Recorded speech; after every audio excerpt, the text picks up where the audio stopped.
तो आज हम जिस कंपनी के बारे में बात करेंगे उसका नाम है सोमी कन्वेयर बेल्ट।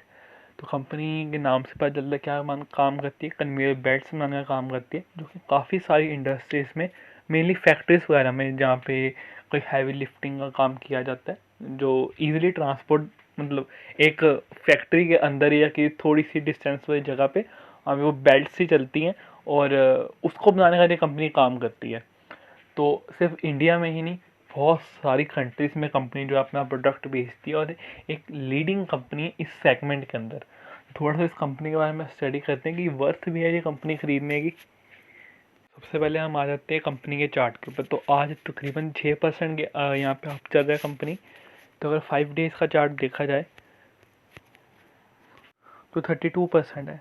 1 मंथ का देखिए 17%। बट जब हम मैक्स पे आ जाते हैं तो सिर्फ 45% का रिटर्न हमें देखने को मिलता है, क्योंकि ये बीच के अंदर ये सारा जो फॉल हुआ था वो भी इंक्लूड किया जाता है। जितना भी ये सारा फॉल हुआ पड़ा है उसको भी इंक्लूड किया जाता है। अभी भी कंपनी अपने मतलब हाई के पास ही चल रही है। ठीक, सॉरी कंपनी का जो हाई है वो 81 का, और कंपनी अब किस टाइम पे चल रही है 65 पे। उसका कोविड वगैरह है, स्लो डाउन हुआ, ये सब कुछ इस कंपनी ने देख चुकी है, और अब ये कंपनी 60 के लेवल्स पे चल रही है, 65 के लेवल्स पे चल रही है, 44 के पीई पे। और ये कंपनी बेहद ही छोटी कंपनी है, सिर्फ 77 करोड़ की कंपनी। तो सिर्फ 10-15 लाख शेयर्स जो कंपनी के अंदर जो डेली बेसिस पर ट्रेड होते हैं वही होते हैं। तो कंपनी अच्छी है, बट बात ये आ जाती है कि कंपनी छोटी बहुत है। 77 करोड़ की कंपनी, सिर्फ 77 करोड़ कुछ नहीं होते कंपनी के लिए, बट कंपनी अच्छी है। तो बिल्कुल इस कंपनी को, मतलब क्योंकि छोटी कंपनीज होती है ना, उनको रेगुलर चेक करना पड़ता है कि कुछ कंपनी में ख़राब तो नहीं हो रहा। तो इसलिए इन पर थोड़ी कंसंट्रेशन थोड़ी ज़्यादा देनी पड़ती है। और कभी भी छोटी कंपनी से यहाँ पे जो हमारी वेल्थ क्रिएशन होती है वो इन्हीं कंपनीज में ज़्यादातर होती है, क्योंकि इनकी जो वैल्यूएशन अब बहुत छोटी है अभी, क्योंकि इनका अपसाइड पर पोटेंशियल जो है वो बहुत ही बड़ा है। 1000 करोड़ फिर जाके लैक्स में आएगी कंपनी। तो रेवेन्यू अगर कंपनी का देखें तो वो अच्छे खासे तरीके से बढ़ रहा है। बट जो नेट इनकम है इस बार के, अगर ईयर ऑन ईयर बेसिस पे देखा जाए ना कि क्वार्टर बेसिस पे, हम ईयर ऑन बेसिस ज़्यादा कंसिडर करते हैं यहाँ पे, तो 3% का प्रॉफिट मार्जिन। तो यहाँ पे थोड़ा सा हमें अच्छा नहीं लग रही। ठीक है, नेट इनकम भी कम होती देखने में मिल रही है। बट अगर हम ब्रॉडर वे में जाएं, ठीक है, अच्छे से थोड़े डिटेल के अंदर कंपनी के फाइनेंस को देखा जाए तो कंपनी की मार्केट कैप है वो 76 करोड़ की। ठीक है, प्रमोटर्स की होल्डिंग 59% के हमें देखने को मिल रहा है। जो कैश है कंपनी के वो तकरीबन 2.95% का है। डेट 23% का। प्रॉफिट की ग्रोथ लगातार हो रही है। ठीक है, बट जो सेल्स है ना वो यहाँ पे कंपनी की हमें गिरते देखने को मिल रही है। बट फंडामेंटल्स आपको यहाँ पे देखने को मिल रहे होंगे, कोई इतनी अच्छे नहीं है। ठीक है ना, ठीक ठाक से हैं अपने इस छोटी कंपनी के हिसाब से। 77 करोड़ की कंपनी में हमें आपके पास बुक वैल्यू 53 की मिल रही है, और जो स्टॉक प्राइस है वो 65 का हमें देखने को मिल रहा है। तो डेट 23 का और कैश 2 का। और प्रमोटर्स की होल्डिंग भी तकरीबन 59% की यहाँ पे देखने को मिल रही है। ठीक है, तो बिजनेस कंपनी का, कंपनी की वेबसाइट पे जाओगे तो आपको वहाँ पे डिटेल में पढ़ा जाएगा कि कंपनी का बिजनेस कैसा है। बिजनेस अच्छा है, ग्रोइंग बिजनेस है।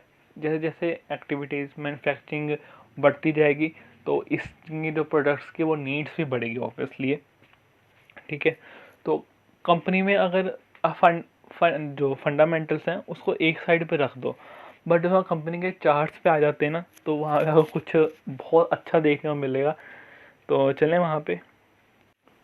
तो यहाँ पे वॉल्यूम्स पता नहीं क्यों नहीं आ रही इस टाइम पे, बट अगर आप ग्रीन कैंडल्स को भी देखोगे तो ग्रीन कैंडल्स ज़्यादा हैं as compared to red candles. ठीक है, मतलब इसमें बेसिकली क्या पर देखने को मिल रहा है कि जो बाइंग इस कंपनी में हो रही है वो ज़्यादा हो रही है। बट जो अगर, क्योंकि ऑब्वियस है कोई बाय कर रहा है तो इस क्यों कर रहा है, क्योंकि कोई सेल कर रहा है। ठीक है, उस टाइम पे अगर बाय यहाँ पे 10-20 हज़ार की भी होती है, ठीक है, तो सेलिंग सिर्फ 5 से 6 हज़ार की ही हो रही है।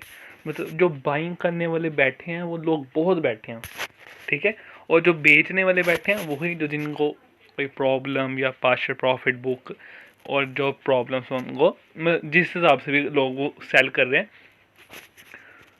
तो अगर यहाँ पे अगर कैंडल्स आ रहे होते तो आपको मैं बताता कि इतनी सही सही कैंडल्स यहाँ पे बन रही हैं।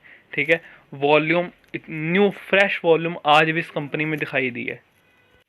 सो अगर कंपनी की थोड़ा टेक्निकल स्टडीज़ करने बैठोगे तो आपको पता चलेगा कि ये कंपनी वर्थ बाय है तकरीबन 20 to 30% के लिए भी। अगर आप लॉन्ग टर्म के लिए छोड़ते हो तो उस टाइम से ये कंपनी बहुत अच्छी है।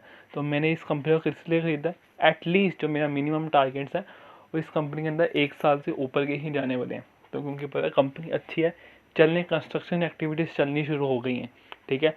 मैन्युफैक्चरिंग की तरफ गवर्नमेंट जोर से पुश कर रही है, तो दोनों से इस कंपनी को बहुत फ़ायदा होने वाला है। तो कंपनी अच्छी है, फंडामेंटल्स थोड़ी सी ख़राब है बट कैश वगैरह कंपनी बहुत अच्छा है, दोबारा से रिकवरी आ रही है, अपने जो प्रॉफिट का ग्रोथ है वापस कंपनी वहाँ पे पहुँच गई। ROE भी कंपनी का अच्छा देखने को मिल रहा है, बट यहाँ पे सेल्स में ही थोड़ा सा पंगा है। बाकी सब कुछ कंपनी में हमें अच्छा देखने का, बुक वैल्यू कंपनी की बहुत अच्छी है। और अगर आप कंपनी की वेबसाइट पे जाओगे तो वहाँ पे आपको बहुत कुछ पढ़ने को मिल जाएगा जिसके बाद आपको लगेगा कि वर्थ है ये कंपनी बाय करने के लिए। तो बस इतनी छोटी सी स्टडी थी मेरी, जितना मुझे इस कंपनी के बारे में अच्छा लगा।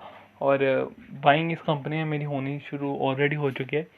तो 55-56 के करीब मैंने इस कंपनी में बाई करना शुरू किया था, और अब इस लेवल तक आके मेरी जो कंपनी की बाइंग है वो ख़त्म हो चुकी है। तो जब कंपनी अभी थोड़ा सा जो फॉल आया जिसमें बहुत लोग डरे, तो उसमें इस कंपनी का भी हाल कुछ हुआ ऐसा ही।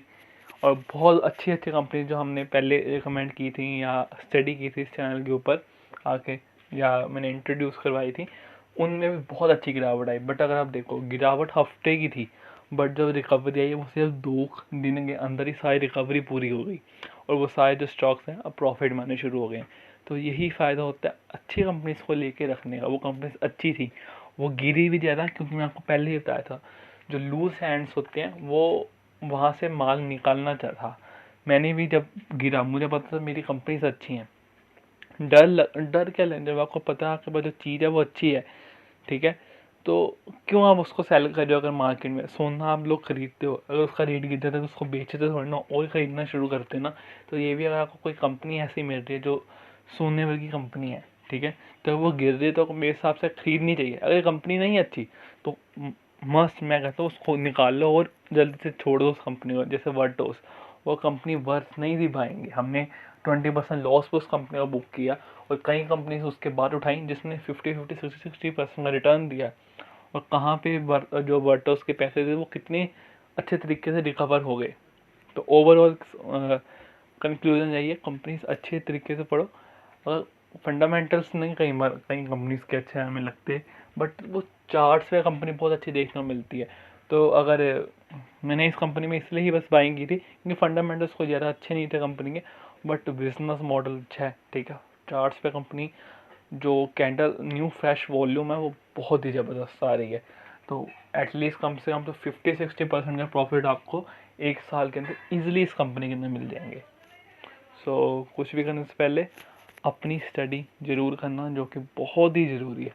अगर खुद की स्टडी करोगे क्या पता कुछ अच्छा ही सीखने को मिल जाए, और जितनी स्टडी करोगे उतनी आपकी जो नॉलेज है वो बढ़ती जाएगी, जो आपको लॉन्ग टर्म में ऑब्वियसली फ़ायदा ही देने वाली है। So thank you for this video, till then good bye. So कुछ भी करने से पहले अपने फाइनेंशियल एडवाइज़र की एडवाइस जरूर लेनी है।